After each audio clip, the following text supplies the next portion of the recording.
오늘 우리들에게 주시는 하나님의 말씀은 시편 131편 1절로 3절까지의 말씀입니다. 여호와여, 내 마음이 교만하지 아니하고 내 눈이 오만하지 아니하며 내가 큰 일과 감당하지 못할 놀라운 일을 하려고 힘쓰지 아니하나이다. 실로 내가 내 영혼으로 고요하고 평온하게 하기를 젖된 아이가 그의 어머니 품에 있음 같게 하였나니 내 영혼이 젖된 아이와 같도다. 이스라엘아, 지금부터 영원까지 여호와를 바랄지어다. 아멘.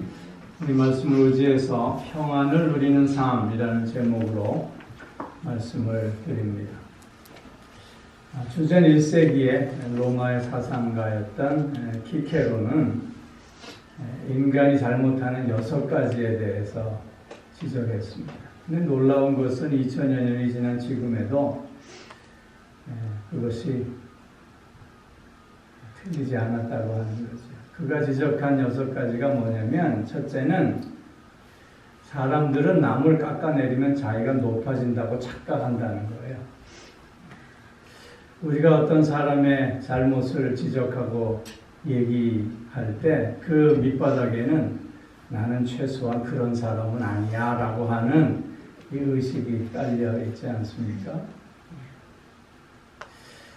우리가 다른 사람에 대해서 잘못을 지적하고 다른 사람을 깎아내리면 내가 높아지는 게 아니라 사람들이 어떻게 생각하냐면 너나 잘하세요 그렇게 생각해요. 근데 그런 착각 속에 산다는 거죠. 두 번째는 바꾸거나 고칠 수 없는 것에 대해서 근심하며 걱정하는 어리석은 삶을 산다는 거예요. 우리가 근심하고 걱정하는 것들의 대부분은 쓸데없는 것이다 그러잖아요. 일어나지도 않을 일에 대해서 미리 근심하고 걱정하고, 또 아무리 근심하고 걱정한다고 해도 일어날 일이 안 일어나는 것도 아니고, 늘 그렇게 우리의 마음을 졸이면서 어리석은 삶을 또 산다는 거예요. 그리고 또 하나의 잘못은 자기가 할 수 없는 일에 대해서는 모두가 다 불가능한 일이라고 주장한다는 거예요. 세상을 자기 중심으로만 생각한다는 거죠. 내가 할 수 없으면 아무도 할 수 없어. 그렇게 생각하며 산다는 거예요. 그리고는 또 하나의 잘못이 뭐냐면 생각의 진보와 발전을 위해서 독서하거나 공부하는 습관을 들이지 않는다는 거죠. 다 그저 자기가 생각하고 있는 그 생각에 사로잡혀 그 자리에 그냥 머물러 있는 그런 답답한 삶을 산다는 거예요. 그리고 또 하나는 세상의 편견에 대해서 생각 없이 따라다닌다는 거예요. 그것이 옳은 건지 그른 건지도 따지지 않고 남이 그저 그런다면 그런 줄 알고 따라간다는 거죠. 그러다 보니까 목적도 없고 방향도 잃어버리는 그런 삶을 살게 된다는 거예요. 그리고 또 한 가지는 자신의 생각대로 생각하라고 남에게 강요한다는 거예요. 자신의 생각을 남에게 강요하는 거죠. 그래서 자신의 생각대로 생각하지 않으면 내 말을 무시한다. 댕긴다. 너는 고집불통이라. 그렇게 또 비난한다는 거예요. 이런 그릇된 삶, 이런 잘못된 습관 가운데 사는 삶이기 때문에 평안을 누릴 수 없다는 거죠. 여러분, 참된 평안은 어디서 오는 겁니까? 참된 평안은 우리가 옛사람을 벗어버리고 새사람을 입어 새로운 존재로 살아갈 때만이 평안을 얻고 누릴 수 있게 되는 것입니다. 즉 하나님과의 바른 관계 속에서 살아갈 때 그 하나님 주시는 평안을 온전히 맛보고 누릴 수 있게 된다고 하는 거죠. 오늘 우리가 함께 읽은 이 시편 131편 말씀은 다윗이 지은 시로 알려져 있습니다. 다윗은 평생 하나님과의 바른 관계 속에서 살고자 했었던 사람이었습니다. 그래서 사도행전에서 보면 다윗을 평하기를 하나님의 마음에 합한 자다 그렇게 평가해 주고 있습니다. 즉 다윗은 어떤 상황과 조건 속에서도 하나님과의 관계 속에서 모든 것을 받아들이고 이해하려고 했고 그 하나님과의 바른 관계 속에서 평안할 수 없었던 그 순간에도 평안을 누리며 살았던 자였던 것이죠. 여러분 일찍이 다윗은 사무엘로부터 이스라엘 왕으로서 기름 부음을 받았습니다. 그런데 그가 이스라엘의 왕이 되기까지는 어려운 길을 걸어가야만 했어요. 사울의 시기와 질투로 인해서 그는 도망자의 삶을 살 수밖에 없었습니다. 그 와중에 여러 차례나 사울을 죽일 수 있는 기회가 있었어요. 다윗과 함께 했던 사람들이 하나님께서 주신 기회가 아니냐고 왜 이 기회를 놓쳐야만 하냐고 얘기할 때 다윗은 아니라고 하나님의 방법이 있다고 그렇게 그 하나님을 바라보는 삶을 살지 않았습니까? 아들 압살롬의 반역으로 인해서 예루살렘을 떠나 도망할 때 시므이가 그의 앞에서 얼마나 저주하고 회방합니다. 군대 장관이었던 아비새가 내가 저를 죽이겠다고 그러자 다윗이 말리고 있지 않습니까? 가만두어라. 하나님이 나로 하여금 듣게 하시는 말씀인 줄 어찌 알겠느냐.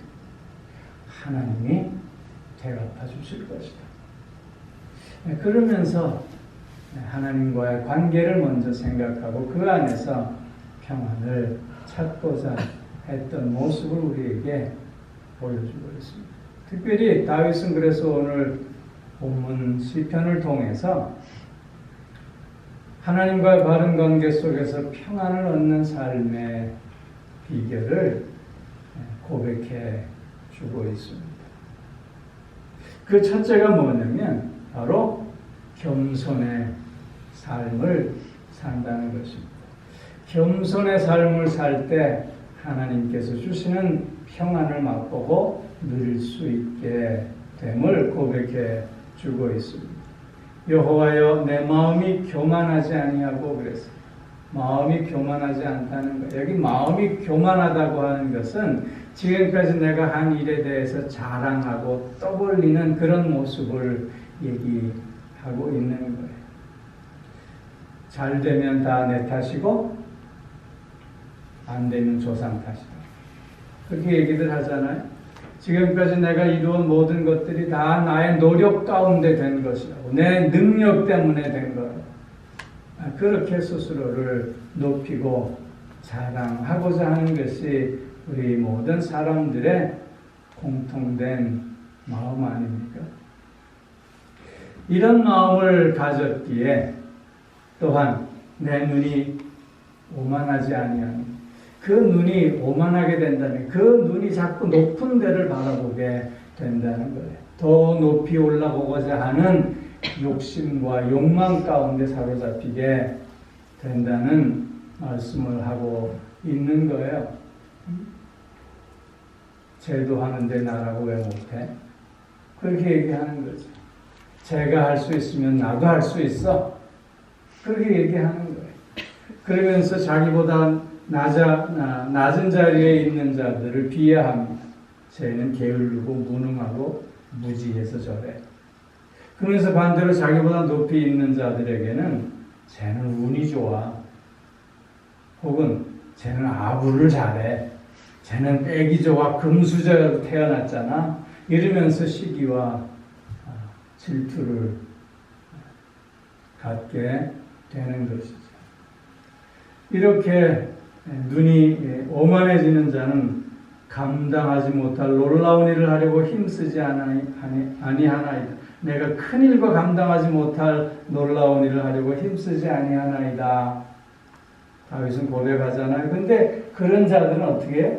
큰 일을 하려고 하고 감당하지 못할 놀라운 일을 하려고 한다는 거예요. 마음이 교만하여 자기가 이룬 것을 자랑하고 떠벌리며 더 높은 것을 향하여 올라가려고 욕심을 내고 갈망하는 자들은 그래서 자기의 능력에 벗어나는 일도 서슴없이 하려고 한다는 거예요. 주제를 모르는 거죠. 본수를 모르는 거죠. 자기의 자리를 찾지 못한다는 거예요. 그 결과 어떻습니까? 실패를 맛보게 됩니다. 좌절을 맛보고 절망을 하게 되는 거죠. 헛수고했다고. 그러면서 불평과 불만의 삶을 살 수밖에 없는 것이에요. 이런 사람들의 일반적인 모습 속에서 다윗은 나는 그렇지 않았다 고백하는 것입니다. 나는 하나님 앞에 겸손한 삶을 살았다는 거예요. 내가 오늘 이 자리에 있기까지 모든 것은 다 하나님의 은혜의 결과라고 고백하고 있는 것입니다. 다윗의 고백이 어떻습니까? 내 아버지도 나를 알아주지 않았지만 하나님께서 나를 알아주셨다. 하나님께서 나를 세워주셨다고 그렇게 고백하며 내가 오늘 이스라엘의 왕으로서 이렇게 이 자리를 차지하고 있는 것은 모두가 다 전적으로 하나님의 은혜라고 고백하면서 그렇기에 나의 오늘의 살아야 할 삶은 그 은혜를 고백하며 최선을 다해 그 하나님의 뜻을 이루어가는 것이라고 고백하고 있는 것입니다. 이런 겸손의 삶 속에 평안이 찾아오게 되는 것이고 이런 겸손의 삶 속에 그래서 그 평안을 온전히 누리는 삶을 살 수 있게 된다고 하는 거예요. 교만하고 오만한 삶, 자기 자신을 먼저 내세우고 주장하려고 하는 삶 속에는 결코 평안이 있을 수 없음을 강조해주고 있는 것이죠. 우리 모두도 오늘 나의 나됨이 다 하나님의 은혜이지 않습니까? 그렇게 우리는 늘 하나님 앞에 겸손할 수밖에 없는 존재들이에요. 이런 겸손함을 늘 고백하고 모든 것이 다 하나님의 은혜임을 시인할 때 그 마음에 평안이 깃들고 그 평안을 온전히 누리는 삶이 될 수 있다고 하는 사실입니다. 두 번째로는 만족하는 삶이에요. 여러분 다다익선이라는 말 아시죠? 많으면 많을수록 좋다라고 하는 거예요. 이 다다익선이라는 말에 여러분 만족함이 담겨져 있는 것일까요? 그렇지 않아요. 다다익선의 유래를 여러분 잘 아시죠? 중국의 어떤 장군이 전쟁에 나가서 아주 대승을 거두고 돌아왔어요. 그러자 황제가 축하연을 베풀어 주었죠.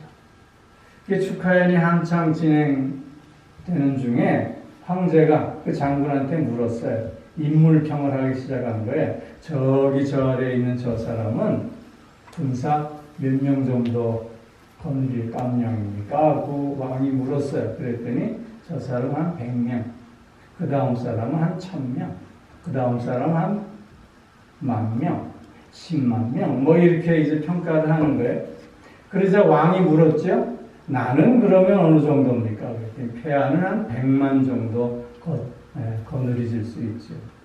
그러니까 왕이 궁금해서 그럼 장군은 몇 명 정도입니까? 그랬더니 저는 다다익선이지요. 그래서 그 다음날 어떻게 됐어요? 죽었어요. 지가 왕보다 더 높다는 거 아니에요?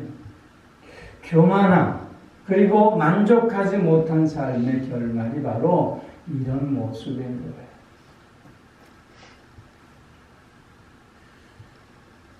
밑 빠진 독에 물 붓기라는 말 아시죠? 밑 빠진 독을 채울 수 있나요? 그런데 밀 빠진 독을 채울 수 있는 유일한 방법이 있어요. 그게 뭔지 아세요? 큰 강물에 그 독을 담그는 거예요. 그러면 밑 빠진 독이라도 물이 차요. 마찬가지예요. 우리는 다 밑 빠진 독 같은 사람들이에요. 세상을 다 줘도 만족할지 모르는 사람들이에요. 이런 사람들이 진정한 만족을 누리기 위해서는 하나님의 은혜의 강물에 어떻게 해야 돼? 나를 담글 수 있어요. 그렇게 참된 만족을 맛볼 수 있게 되는 거예요. 오늘 본문 2절에서 다윗은 자신의 만족감을 어떻게 표현하고 있습니까? 내 영혼이 고요하고 평안하게 하기를 젖된 아이가 그의 어머니 품에 있음 같게 하였나요? 내 영혼이 젖된 아이와 같도다. 어머니 품에서 젖된 아이의 모습을 여러분 한번 상상해 보세요. 엄마의 젖을 배불리 먹었어요. 그리고는 살풋이 그 얼굴에 미소가 머금은 그 해맑은 얼굴로 새근새근 잠들어 있는 모습을 여러분 생각해 보세요. 여기에 불만족이라는 게 있을 수 있을까요? 어머니의 그 따뜻함을 느끼고, 그리고 무엇이 있음에 만족스러운 것이 아니라 그 어머니와 함께함에 만족스러워하는 어린아이의 모습이 마치 오늘 나의 모습이라고 고백하고 있는 거예요. 여러분, 만족은 소유에서 오는 게 아니잖아요. 만족은 관계에서 오는 거예요. 하나님과의 바른 관계 속에서 우리는 참된 만족을 얻을 수 있게 되는 거예요. 다윗이 고백한 것처럼 오늘 내가 하나님의 품에 안긴 젖된 아이와 같음을 고백할 때 세상이 줄 수 없는 참된 만족과 기쁨을 우리는 얻을 수 있게 되는 거죠. 나의 피난처가 되시는 그 하나님의 품에, 나의 도움이 되시는 그 하나님의 품에 안겨 있음을 우리가 체험하고 고백하면서 참된 만족을 누릴 때 거기에는 평안이 깃들 수밖에 없음을 본문은 우리에게 교훈해주고 있는 것입니다. 사랑하는 성도 여러분, 주님은 오늘도 암탉이 병아리를 품듯이 우리를 품에 안아 주십니다. 우리의 보호자가 되어주시고 우리의 도움이 되어주시며 우리가 해야 할 모든 일들을 통해서 우리에게 참된 기쁨과 만족을 누릴 수 있게 주시는 것입니다. 이처럼 하나님의 품에 안겨 있음을 고백하며 참된 만족을 맛볼 때 우리 또한 평안을 누리는 삶을 살게 될 줄로 믿습니다. 또 하나는 하나님을 바라보는 삶입니다. 하나님을 바라보는 삶. 오늘 3절 말씀에 이스라엘아 지금부터 영원까지 여호와를 바랄지어다. 하나님을 바라본다고 하는 것은 그 첫째로 하나님을 닮아간다는 것입니다. 여러분 큰바위 얼굴이라는 소설 아시죠? 큰바위 얼굴을 매일매일 보고 자는 청년이 어느 날 보니까 그 큰바위 얼굴을 닮아 있잖아요. 닮아간다고 하는 것은 그를 배운다고 하는 것이에요. 하나님을 배운다고 할 때 그것은 하나님의 뜻을 알고 그 뜻에 순종하는 삶을 얘기하는 거예요. 예수 그리스도를 닮고 예수 그리스도를 배우고 예수 그리스도를 따라 사는 삶 속에 참된 평안이 깃들어 있음을 우리는 말씀을 통해서 깨닫게 되잖아요. 하나님 앞에 주님을 바라보면서 주님을 따르고 주님을 배우고 주님을 닮아가는 삶 속에 평안이 있음을 다시 한번 확인하는 우리가 꼭 되어질 수 있기를 바랍니다. 또한 주님을 바라본다, 하나님을 바라본다고 하는 것은 모든 걸 맡긴다고 하는 걸 의미해요. 여러분, 모든 걸 하나님 앞에 맡긴다라고 할 때 나는 아무것도 하지 않음을 얘기하는 게 아니에요. 사도 바울은 어떻게 고백하지요? 내게 능력 주시는 자 안에서 내가 모든 것을 할 수 있느니라. 사도 바울이 모든 것을 하나님 앞에 맡긴다고 해서 사도 바울이 가만히 있었나요? 아니에요. 그 능력 안에서 내가 그 능력의 힘으로 모든 것을 할 수 있다고 그렇게 고백하고 그렇게 믿음으로 전진하고 있는 모습을 우리에게 보여주고 있는 거잖아요. 맡김이라고 하는 게 바로 이런 거예요. 하나님을 바라본다고 하는 건 모든 것을 하나님 앞에 맡기면서 하나님 주시는 그 능력 안에서 그 일을 내가 이룰 수 있음을 고백하고 있는 거예요. 그런 삶은 그래서 과정에 충실한 삶이 될 수밖에 없는 거예요. 결과에 연연하지 않는 거예요. 왜냐하면 결과는 하나님의 몫이기 때문입니다. 오늘 내게 주시는 그 하나님의 능력 안에서 내가 최선을 다하는 삶을 사는 것이 바로 맡겨내는 삶인 거예요. 그렇기에 모든 것을 하나님 앞에 맡겨내는 삶 속에서 우리는 참된 평안을 또한 얻을 수 있게 되는 거예요. 왜냐하면 불안하거나 근심하거나 걱정할 필요가 없기 때문인 거예요. 오늘 내게 주신 그 은혜와 능력 안에서 오늘 내가 할 수 있는 그것에 최선을 다하는 것, 거기에 진정한 기쁨과 또한 평안이 따라올 수밖에 없는 것이기 때문인 것이죠. 사랑하는 성도 여러분, 맡기는 삶 속에 오늘을 더욱더 최선을 다하는 힘있고 복된 삶을 이어가는 최고의 하루를 사는 우리가 꼭 되줄 수 있게 소망합니다. 바라본다고 하는 것은 또 하나 기다린다고 하는 뜻이에요. 하나님의 때를 바라보고 있다는 거예요. 하나님께서 이루실 그 순간을 기대하고 기다린다고 하는 거예요.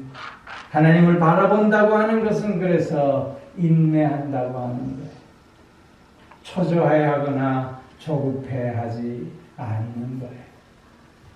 왜냐하면 하나님의 때에 하나님께서 이루실 것임을 믿고 확신하기 때문인 것이죠. 이런 삶에 평화가 깃들 수밖에 없고 그 평화를 온전히 맛보고 누리는 삶을 살 수밖에 없다는 거예요. 오늘 다윗이 시편을 통해서 당신이 어떻게 평화를 누리는 삶을 살아왔는가를 고백해주고 있어요. 그 첫째는 겸손의 삶이에요. 그 둘째는 만족하는 삶이에요. 그 셋째는 하나님을 바라보는 삶이었다. 하나님을 닮아가는 삶, 하나님께 맡기는 삶, 하나님을 기다리는 삶을 살았기에 늘 그 상황이 좋을 때나 그 형편이 어려울 때나 관계없이 평안을 맛보며 살아왔노라고 고백하고 있는 것입니다.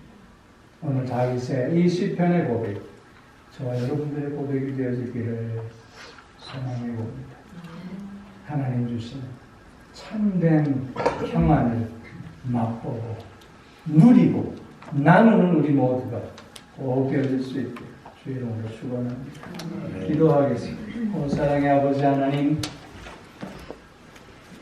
우리를 부르시고 자녀 삼아 주시고 하나님의 능력 안에서 오늘을 살게 하여 주시는 가운데 오늘도 평안을 맛보고 누리며 나눌 수 있게 하여 주시오니 참 감사를 드립니다. 모든 것이 하나님의 은혜임을 고백하며 감사하며 겸손의 삶을 우리가 사는 우리가 되게 하여 주시고 또한 어미의 품에 안긴 젖된 아이처럼 만족하는 삶을 살아갈 수 있게 하여 주시고 하나님을 늘 바라보는 가운데 그 마음에 늘 평안을 누리고 나누는 우리가 될 수 있게 하여 주시옵소서. 감사드리며 우리 주 예수 그리스도의 이름으로 기도하옵나이다. 아멘.